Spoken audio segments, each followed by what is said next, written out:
বিদায়ক্ষণে ছেলের সঙ্গে যে কথা হলো খালেদা জিয়ার। 17 বছর পর দেশে ফিরছেন জোবাইদা রহমান। বিমানবন্দরে বাড়তি নিরাপত্তা কাজ করছে পুলিশ সেনা। নির্বাচনের প্রস্তুতি থেকে সরে এসেছে এনসিপি নাহিদের দল। যারা ফ্যাসিস্টকে ফেরাতে চান তাদের তালিকায় শিবিরের কাছে রয়েছে বললেন ছাত্র শিবিরের সেক্রেটারি জাহিদুল ইসলাম। আসসালামু আলাইকুম দর্শক, আমাদের হাতে থাকা সর্বশেষ সংবাদে আপনাদের স্বাগত। এতক্ষণ শুনছিলেন সংবাদ শিরোনাম, এবারে থাকছে বিস্তারিত। বিদায়ক্ষণে ছেলের সঙ্গে যে কথা হলো খালেদা জিয়ার। 4 মাস পর লন্ডন থেকে আজ দেশে ফিরছেন খালেদা জিয়া। গতকাল সোমবার এয়ার অ্যাম্বুলেন্সে করে যুক্তরাজ্যের হিথ্রো বিমানবন্দর থেকে ঢাকার উদ্দেশ্যে রওনা দেন খালেদা জিয়া। বিদায়ক্ষণে হিথ্রো বিমানবন্দরে আবেগঘন পরিবেশের সৃষ্টি হয়। বিএনপির ভারপ্রাপ্ত চেয়ারম্যান তারেক রহমানের ভেরিফাইড ফেসবুক পেজে পোস্ট করা একটি ভিডিওতে এমন দৃশ্যই দেখা গেছে। ভিডিওতে দেখা গেছে খালেদা জিয়া তারেক রহমানকে জিজ্ঞাসা করে বলেন, তুমি কতক্ষণ দাঁড়িয়ে থাকবে? উত্তরে তারেক রহমান বলে, তুমি বিমানে ওঠার পর মেয়ে জাইমাকে নিয়ে চলে যাব।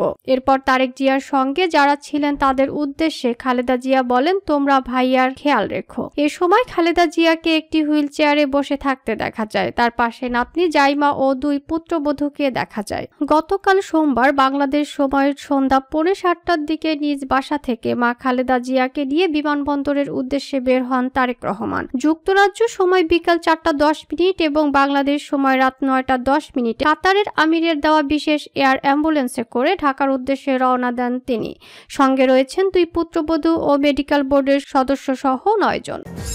17 বছর পর দেশে ফিরছেন জোবাইদা রহমান। দীর্ঘ 17 বছর পর শাশুড়ি খালেদা জিয়ার সঙ্গে বাংলাদেশে ফিরছেন ডাক্তার জোবাইদা রহমান। দেশে ফিরে তিনি থাকবেন তার বাবার বাসা মাহবুব ভবনে। এর আগে 2008 সালের 11 সেপ্টেম্বর স্বামী তারেক রহমানের সঙ্গে লন্ডনের উদ্দেশ্যে বাংলাদেশ ছেড়েছিলেন তিনি। এরপর একে একে 17টি বছর কেটে গেলেও দেশে ফিরতে পারেননি ডাক্তার জোবাইদা রহমান। স্বামী তারেক রহমান ও একমাত্র সন্তান জাইমা রহমানকে নিয়ে লন্ডনে বসবাস করছিলেন। লন্ডনে চিকিৎসা শেষে বাংলাদেশ সময় সোমবার 5 মে রাত 9:35 লন্ডনের হিথ্রো বিমানবন্দর থেকে সাবেক প্রধানমন্ত্রী বিএনপির চেয়ারপারসন বেগম খালেদা জিয়াকে বহনকারী কাতারের রাজকীয় এয়ার অ্যাম্বুলেন্স ঢাকার উদ্দেশ্যে উড়াল দেয়। মঙ্গলবার 6 মে বাংলাদেশ সময় সকাল 10:30টায় এয়ার অ্যাম্বুলেন্সটি ঢাকার হযরত শাহজালাল আন্তর্জাতিক বিমানবন্দরে অবতরণ করার কথা রয়েছে। 2008 সালের 11 সেপ্টেম্বর জ্ঞাত আয় বহির্ভূত সম্পদের অভিযোগে তারেক রহমান ও তার স্ত্রী ডাক্তার জোবাইদা রহমান এবং শাশুড়ি ইকবাল মান্দ বানুর বিরুদ্ধে কাফরুল থানায় মামলা করে দুর্নীতি দমন কমিশন দুদক। এই মামলায় 2023 সালের এক রায়ে ঢাকার একটি আদালত জোবাইদা রহমানকে 3 বছরের কারাদণ্ড ও 35 লাখ টাকা অর্থদণ্ড দেন। তবে 2024 সালের 5 আগস্ট ছাত্র জনতার অভ্যুত্থানের পর রাজনৈতিক পট পরিবর্তনের প্রেক্ষাপটে আদালতের দেওয়া ওই সাজা স্থগিত হয়। জানা গেছে দেশে ফিরে জোবাইদা রাজধানী ধানমন্ডিতে তার বাবার বাসায় উঠবেন। মাহবুব ভবন নামে পরিচিত বাড়িটি তার প্রয়াত বাবা সাবেক নৌবাহিনীর প্রধান রিয়ার অ্যাডমিরাল মাহবুব আলী খানের বাসভবন। পৈতৃক বাড়িতে জোবাইদাকে স্বাগত জানানোর প্রস্তুতিও চলছে। দেশে ফিরে তিনি নিজের অসুস্থ মায়ের সঙ্গে থাকবেন। বিএনপির মিডিয়া সেলের সদস্য আতিকুর রহমান রুম্মান বলেন, বাসভবনটির নিরাপত্তা ব্যবস্থার প্রস্তুতি ও সংস্কার কাজ চলছে। বাসার চারপাশে দেয়ালের উপরে সিসি ক্যামেরা বসানো হয়েছে। নিরাপত্তা ব্যবস্থার সঙ্গে জড়িত পুলিশ সদস্য ছাড়াও এ সময় বিএনপির চেয়ারপারসনের সিকিউরিটি ফোর্স সদস্যরাও দায়িত্ব পালন করবেন। তিনি বলেন, বাড়িটি আগে থেকেই ভালোভাবে রক্ষণাবেক্ষণ করা হয়েছে, তবে জোবাইদা রহমানের ফিরে আসার বিষয়টি বিবেচনায় রেখে আমরা বাড়তি ব্যবস্থা করেছি। তিনি আরো বলেন, বিএনপির ভারপ্রাপ্ত চেয়ারম্যান তারেক রহমান সুনির্দিষ্টভাবে নির্দেশনা দিয়েছেন কোনো নিরাপত্তা ব্যবস্থা যেন প্রতিবেশীদের অসুবিধার কারণ না হয়। আমাদের স্পষ্টভাবে বলা হয়েছে আশেপাশের বাসিন্দাদের যেন কোনো অশান্তি না হয়। চেয়ারম্যান চান সবকিছু সতর্কতা ও সম্মানের সঙ্গে হোক। রহমান বলেন, মাহবুব ভবনের সামনের দিকে একটি ফুলের বাগান এবং নিরাপত্তা কর্মীদের জন্য একটি নির্দিষ্ট গার্ড রুম রয়েছে। সশস্ত্র নিরাপত্তা বাসভবনে পুলিশের উপস্থিতি এবং জোবাইদা রহমানের সম্ভাব্য নিরাপত্তা হুমকির কথা উল্লেখ করে আর্চওয়ে স্ক্যানার স্থাপনের জন্য গত 30 এপ্রিল পুলিশের মহাপরিদর্শকের কাছে অনুরোধ জানিয়ে চিঠি দেন বিএনপি চেয়ারপারসনের একান্ত সচিব ABM আব্দুস সাত্তার। রহমান বলেন, পুলিশ ও গোয়েন্দা সংস্থার কর্মকর্তারা ইতোমধ্যে বাড়িটি পরিদর্শন করেছেন এবং তার নিরাপত্তার জন্য প্রয়োজনীয় ব্যবস্থার রূপরেখা দিয়েছেন। বিএনপির সূত্র বলছে, খালেদা জিয়ার সফর সঙ্গী জোবাইদা রহমান তার ছোট ছেলে আরাফাত রহমান, কোকোর স্ত্রী সৈয়দা শর্মিলা রহমানকে নিয়ে কাতারের এয়ার অ্যাম্বুলেন্সটি মঙ্গলবার 6 মে সকাল 10:30টায় তারা ঢাকায় পৌঁছাবেন বলে আশা করা হচ্ছে। বিমানবন্দরে বাড়তি নিরাপত্তা, কাজ করছে পুলিশ সেনা। দীর্ঘ 4 মাস পর চিকিৎসা শেষে লন্ডন থেকে দেশে ফিরছেন বিএনপির চেয়ারপারসন খালেদা জিয়া। মঙ্গলবার 10:30টার দিকে রাজধানীর হযরত শাহজালাল আন্তর্জাতিক বিমানবন্দরে তাকে বহনকারী কাতারের আমিরের বিশেষ ফ্লাইটটি অবতরণ করার কথা রয়েছে। সাবেক প্রধানমন্ত্রীর আগমন উপলক্ষে বিমানবন্দর থেকে তার গুলশানের বাসভবন ফিরোজা পর্যন্ত রয়েছে কঠোর নিরাপত্তা ব্যবস্থা। নিরাপত্তা জোরদারের পাশাপাশি বিএনপির পক্ষ থেকে নেতাকর্মীদের জন্য জারি করা হয়েছে কড়া নির্দেশনা। সকাল থেকে সড়কে বিভিন্ন পয়েন্টে নিরাপত্তা বাহিনীর অতিরিক্ত উপস্থিতি রয়েছে। সাদা পোশাকে বিপুল সংখ্যক আইন শৃঙ্খলা রক্ষাকারী বাহিনীর উপস্থিতিও চোখে পড়ার মতো। সড়কে থাকা গাড়ি তল্লাশি করা হচ্ছে। র্যাবের পাশাপাশি রয়েছে সেনাবাহিনীর গাড়িও। সেনা সদস্যরা ঢাকার হযরত শাহজালাল আন্তর্জাতিক বিমানবন্দরের সামনের সড়কে অবস্থান করা গাড়ি সরিয়ে দিচ্ছেন। এতে কমছে যানজট। এছাড়া যে কোনো অপ্রীতিকর পরিস্থিতি এড়াতে বাড়তি নিরাপত্তা ব্যবস্থা নেওয়া হয়েছে বলে জানিয়েছেন ঢাকা মহানগর পুলিশের এক ঊর্ধ্বতন কর্মকর্তা। ডিএমপির পক্ষ থেকে দেওয়া হয়েছে বেশ কিছু নির্দেশনা। এদিন সকাল বিমানবন্দর সড়কের গণপরিবহনকে কোনো রকম জটলা করতে দিচ্ছে না সেনা সদস্যরা। প্রতিটি গাড়িকে অযথা সড়কে না থাকতে সতর্ক করছেন সেনা সদস্যরা। রয়েছে পুলিশের চেকপোস্টও। গাড়ি তল্লাশির পাশাপাশি অবৈধভাবে গাড়ি রাখলেই করা হচ্ছে মামলা, জরিমানা। রয়েছে র্যাবের গাড়িও। পাশাপাশি সড়কে পরিষ্কার পরিচ্ছন্নতার কাজ করছেন সিটি কর্পোরেশনের কর্মীরা। উত্তর সিটি কর্পোরেশন থেকে সড়কে ছিটানো হয়েছে পানি। সাবেক প্রধানমন্ত্রী খালেদা জিয়া ও তার পুত্রবধূ ডাক্তার জুবাইদা রহমানের নিরাপত্তার সর্বোচ্চ ব্যবস্থা নিয়েছে ডিএমপি। ডিএমপি জানিয়েছে পুলিশের পাশাপাশি র্যাপিড অ্যাকশন ব্যাটালিয়ন, র্যাব এবং বিশেষ শাখার সদস্যদেরও মোতায়েন করা হবে। তাদের নিরাপত্তা নিশ্চিত করতে ডিএমপি সদর দপ্তরে অনুষ্ঠিত হয়েছে বিশেষ সভা। সভায় র্যাব ও এসবি প্রতিনিধি দল উপস্থিত ছিলেন। এর আগে সকালে আইন শৃঙ্খলা সংক্রান্ত কোর কমিটির সভায় বিষয়টি উঠে আসে। সভা থেকে খালেদা জুবাইদার জন্য সর্বোচ্চ নিরাপত্তা নিশ্চিত করতে ডিএমপি কমিশনারকে নির্দেশ দেওয়া হয়েছে। অন্যদিকে বিএনপি মিডিয়া সেলের সদস্য শাইরুল কবির খান জানান, বিমানবন্দর থেকে গুলশানের বাসভবন ফিরোজা পর্যন্ত খালেদা জিয়ার যাত্রাপথে থাকবে সদ্য নিরাপত্তা ব্যবস্থা। এছাড়া নেতাকর্মীদের জন্য জারি করা হয়েছে কড়া নির্দেশনা। কেউ যেন বিমানবন্দর বা চেয়ারপারসনের বাসভবনে প্রবেশ না করে। নেতাকর্মীদের জাতীয় ও দলীয় পতাকা হাতে রাস্তার পাশে দাঁড়িয়ে অভ্যর্থনা জানাতে বলা হয়েছে। খালেদা জিয়ার গাড়ির সঙ্গে মোটরসাইকেল ও হেঁটে চলার ওপরও নিষেধাজ্ঞা আরোপ করা হয়েছে।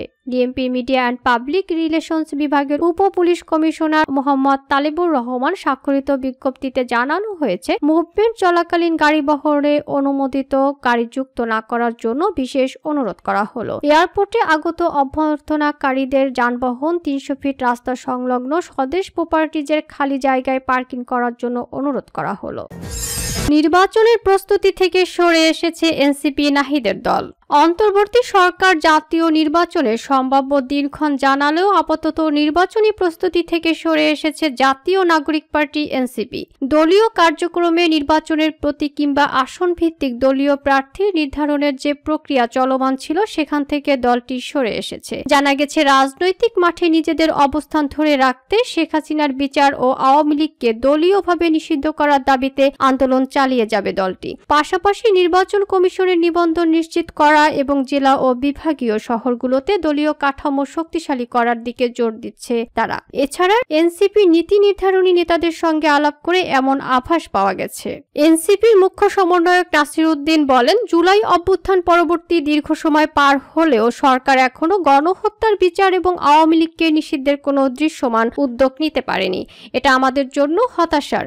দলীয়ভাবে এনসিপির এই মুহূর্তে সর্বোচ্চ অগ্রাধিকার হবে শেখ হাসিনার বিচারে এবং আওয়ামী লীগকে নিষিদ্ধ করার দাবিতে আন্দোলন।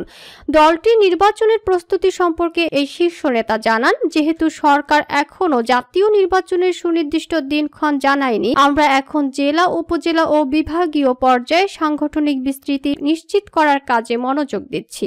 দলীয় সূত্রে জানা গেছে, গত ঈদে এনসিপির কেন্দ্রীয় কমিটির অর্ধ শতাধিক নেতা নিজ নিজ নির্বাচনী এলাকায় গণসংযোগ করলেও ঈদ পার হওয়ার পর এদের অধিকাংশই এলাকা থেকে বিচ্ছিন্ন হয়ে পড়েছেন। অনেক নেতা নেতা জনসংযোগে এলাকার মানুষের আশানুরূপ সাড়া না পেয়ে স্থানীয় কার্যক্রম সীমিত করে দিয়েছেন। সম্প্রতি দলীয় পরিসরে এই বিষয়টি গুরুত্ব সহকারে আলোচনায় এসেছে। এ পরিপ্রেক্ষিতে কেন্দ্রীয় নেতাদের স্থানীয় পর্যায়ে সাংগঠনিক কাঠামো শক্তিশালী না হওয়া পর্যন্ত নির্বাচনী প্রচারণা কিংবা জনসংযোগ বাদ দিয়ে সাংগঠনিক কাঠামো শক্তিশালী করতে বলা হয়েছে। অভ্যুত্থানের পর অন্তর্বর্তী সরকার রাষ্ট্র সংস্কারের অংশ হিসেবে বিভিন্ন সংস্কার কমিশন গঠন করলেও এনসিপি মনে করছে নির্বাচন ব্যবস্থা সংস্কারে গঠিত কমিশনের কোনো সুপারিশ এখন পর্যন্ত বাস্তবায়ন করেনি। এছাড়া সম্প্রতি নির্বাচন কমিশনে নিবন্ধনের জন্য আবেদন করেছে এনসিপি। তাদের দাবি ছিল নিবন্ধনের সময়সীমা 3 মাস বাড়ানো হোক, তবে নির্বাচন কমিশন 2 মাস সময় বাড়িয়েছে। এনসিপি বলেছে তারা নবগঠিত দল হওয়ায় নিবন্ধনের শর্ত পূরণে বাড়তি সময় প্রয়োজন। দলটি আশা করছে এই 2 মাসের মধ্যে তারা শর্ত পূরণ করতে পারবে, তবে নির্বাচনে অংশগ্রহণ এখন তাদের অগ্রাধিকার নেই। এ প্রসঙ্গে এনসিপির যুগ্ম আহ্বায়ক সরোয়ার তুষার সম্প্রতি একটি আন্তর্জাতিক সংবাদ মাধ্যমকে বলেন, আমরা মৌলিক সংস্কার চাই সবার আগে। মৌলিক সংস্কার ছাড়া নির্বাচন অর্থবহ হবে না। এদিকে এনসিপির একজন কেন্দ্রীয় নেতা নাম প্রকাশ না করার শর্তে বলেন, দলীয়ভাবে তারা মনে করছে সরকার এখনও নির্বাচন দেওয়ার মতো পরিবেশ তৈরি করতে পারেনি। ভোটার তালিকা, প্রবাসীদের প্রক্সি ভোট এবং ঐক্যমত্য কমিশনের সুপারিশ বাস্তবায়ন করতে হলে আরও অন্তত 1 বছরের বেশি সময় প্রয়োজন। এ কারণে চলতি বছরের ডিসেম্বর থেকে পরবর্তী বছরের জুন পর্যন্ত সময়ে নির্বাচন অনুষ্ঠিত হবে বলে এনসিপি মনে করছে না। তাই নির্বাচনকে এখন লক্ষ্য না করে দল গোছানো এবং সাংগঠনিকভাবে শক্তিশালী হওয়াকে অগ্রাধিকার দিচ্ছে তারা। এ লক্ষ্যে এনসিপি আগামী 2 মাসে বিভাগীয় পর্যায়ে সম্মেলন, বর্ধিত সভা এবং প্রশিক্ষণমূলক কর্মসূচির আয়োজনের পরিকল্পনা করেছে। যারা ফ্যাসিস্টকে ফেরাতে চান তাদের তালিকা শিবিরের কাছে রয়েছে বললেন ছাত্র শিবিরের সেক্রেটারি জাহিদুল ইসলাম। ফ্যাসিবাদ পুনর্বাসনের চেষ্টা করলে সরকারের পরিণতি আরও ভয়াবহ হবে বলে হুঁশিয়ারি উচ্চারণ করেছেন বাংলাদেশ ছাত্র শিবিরের সেক্রেটারি জেনারেল জাহিদুল ইসলাম। তিনি বলেন, হাসিনার যেই পরিণতি এই প্রজন্ম করেছে, আপনারা যদি ফ্যাসিবাদকে পুনর্বাসনের চেষ্টা করেন তাহলে আপনাদের পরিণতি হবে তার চেয়েও ভয়াবহ।